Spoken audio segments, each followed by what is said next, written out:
You seeing sons? Yes.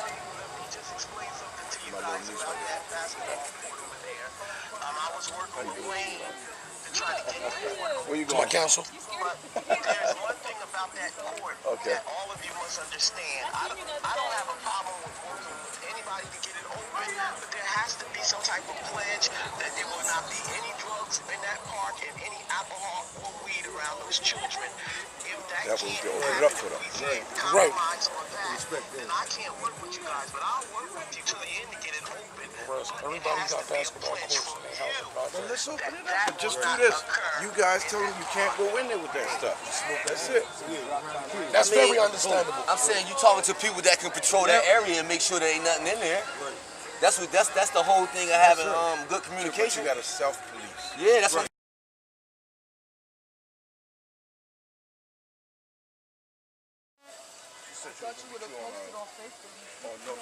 On Brunswick, that road. Right now, I go right now. I know. We ain't got to remember when you was about to have them. Like I told her you was gonna have them on my birthday. Right. So you coming with me, right? Let's talk about these parks. Mr. Perez, this park. Park. Basketball courts. We don't got nothing.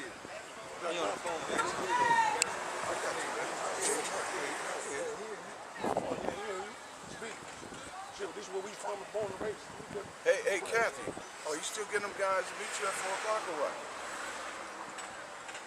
I'm standing right here with them right now.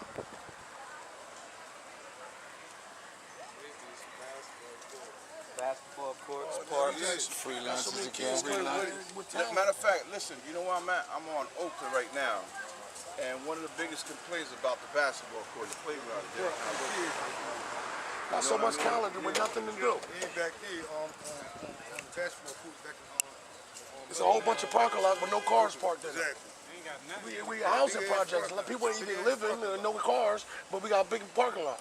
We know what that's about. We don't even get free lunches for the kids no more.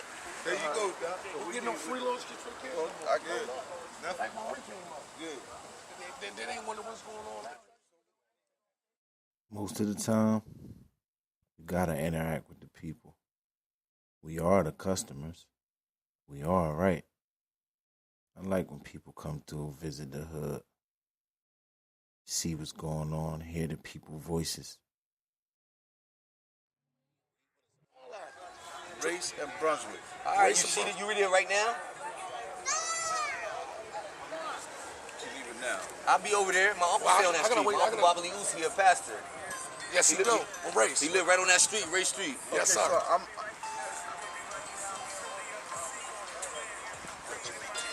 Right there, my uncle live right there. I know exactly what you're talking about. okay. I gotta keep moving, Kathy.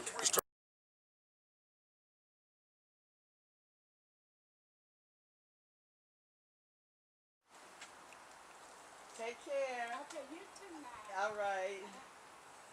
61. Just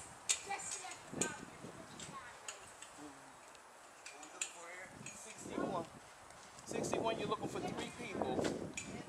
William Davis, Bertha Sykes, and Henry Lee Thomas. How you doing? I'm Kathy Mcbride, and I'm trying to get on the ballot for an at-large seat, and we're going around getting petition signed. I'm looking for, let's see here.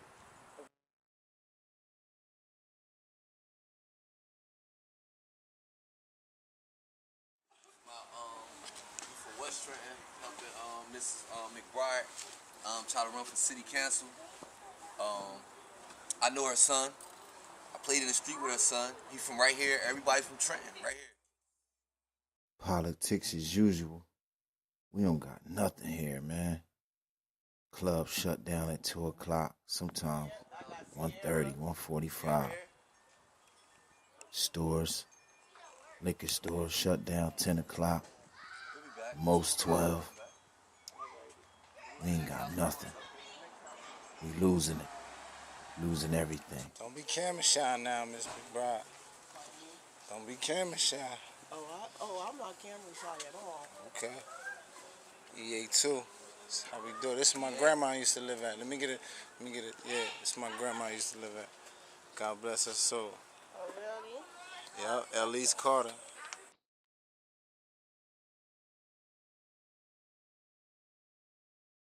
Nothing better than saying things to people's face. That's that brand right there. You know what I mean?